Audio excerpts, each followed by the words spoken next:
Hi, this is a little tutorial about shapes that are easy and not so easy to print on the 3D printers at school.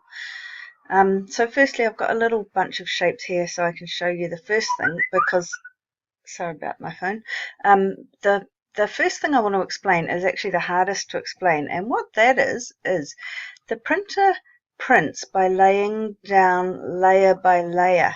Now, every single layer the printer prints needs something to print onto. It can't just print into midair. So say I wanted to print a shape that was like this up in the air, that wouldn't work. It needs something to print on. Say I wanted to print, now let me see if this will work. If I wanted to print a shape like that, even though it is sitting on the bottom, oops, wherever that is, it also won't work. Well, this particular shape it kind of will, but I'll explain to you why.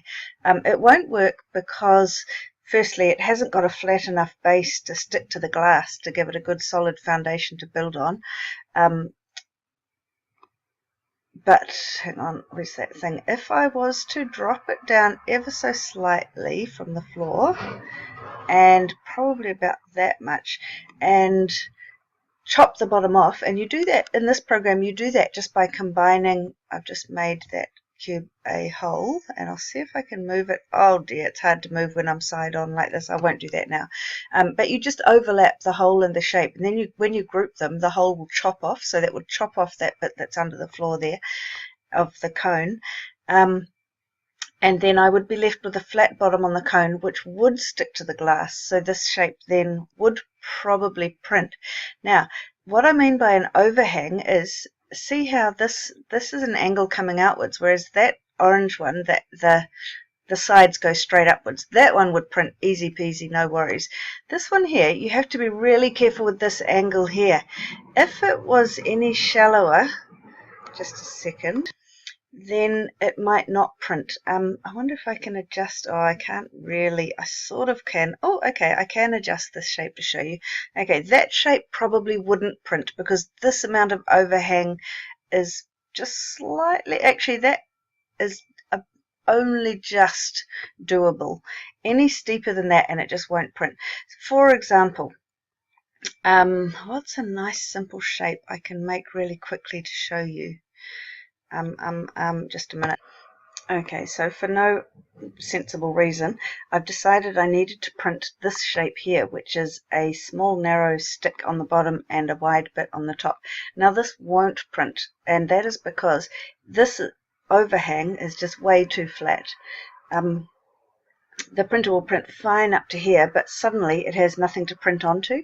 Whereas if I was to use the cone shape that I made previously, let me see if I can cunningly, oops, I'm using the arrow keys, I can add that to my structure. Okay, this shape on the other hand would print, but only just. It wouldn't print if I made that edge any shallower, like if that slope gets too steep, the opposite of steep, too shallow, that won't work. But if it was a slope like that, that will work. But you want it as steep as possible to be on the safe side. Okay, now moving on to the sphere. A sphere is quite fun to print, but of course the slope changes as you go around it. Up here, that slope will print fine. That slope will maybe print fine. Anything down this end of it won't print fine. The slope is too shallow. If you wanted to do a sphere, you'd have to chop the bottom off and start about this high up the sides to ensure that the sides print properly. Okay, same with this shape here. Oh, get out of it. Click. I can't make that go away. Okay. The bottom of this, whatever you call donut shape, is also slightly too steep to print, so you'd need to trim the bottom off it to make it flat.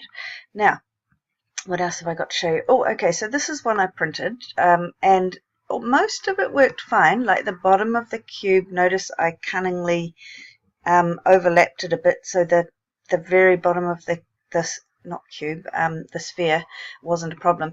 The problem on this shape was the wings. Down here they printed fine. When it got up to here, this was too much of an overhang for it to handle, and it mucked up.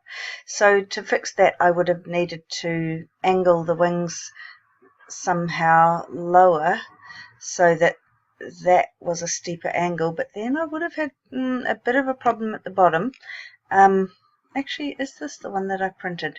This one here, it looks to me like the bottom of the wings would have had a problem as well. I think I actually shrunk these wings so they were, so the shape, the body of the shape covered them out to about there. Anyway, hard to explain on the screen, but before you print your shapes, I can have a look at them and tell you if I think you need to change them slightly. What else? Okay, so that was all about overhangs. This one here is a different issue, things that are too intricate. This size here, it's about 20 centimeters long. This one did print okay, but any smaller than that, and this detailed, fine detailed stuff seems to upset the printer. So you just have to be careful. Like, for example, if you wanted to put writing in your shape and it was quite small, it may not work very well. The machine doesn't handle super fine stuff. This one here, another overhang one. I wanted, this was a door stopper with a wave shape on it. This here is an overhang, won't print unless, and you can use this trick if you need to because it's just so easy to do, unless I lay it flat on its side like that. Remember, a 90-degree angle is a quarter turn, 90 degrees, and then I'd have to drop it back down so it's sitting flat on the floor because it's up in the air. But that would work because every part of that shape has something underneath it to print onto. What else have we got? Oh, this one here, a plant pot that's designed to hang on a narrow railing of a fence, and then it's got these things to push it out from the fence so it doesn't sort of mold and go damp behind it and make the wood of the fence rot. Wouldn't print this, wouldn't print this way up because it has no solid base to stick to. So this one here I had to print upside down, and let me just do that, because this one here did print fine from that point of view. 180, come on, there. Did print fine, but the problem with this one was the size. It got just a bit too big and it upset the printer.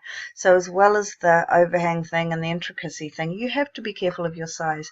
When I made this one smaller, it printed beautifully, but any bigger than that and it didn't, which was a problem because it's not much soil space inside there for any decent sized plants. What else have we got? Oh, same again, leaning on its back thing. Oh, okay, this one's about using more than one color. The printer can only print in one color. So when I wanted to put letters in this, I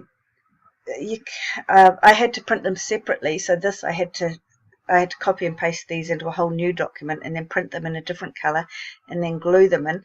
The problem with that, which also didn't really work very well, was the size of the letters. It needed to be slightly smaller than the size of the holes, and at the moment they're exact same size, and because of the narrow tolerance they wouldn't fit in. So then I shrank the letters smaller to make them fit in the slots, but that didn't work either, because see how inside some of the letters there is a shape like that, for example. When I shrank that letter to put it in the hole, it also shrank the space for that sticky up bit to fit into, and so that stopped it fitting. So basically, either just make holes like this in your thing and leave it at that, or if you're going to glue letters onto it, just glue them onto the surface. Don't try and slot them in. It's just you can do it, but it's a lot trickier. Any two-color print jobs, you want to make two separate print jobs and then glue them together afterwards.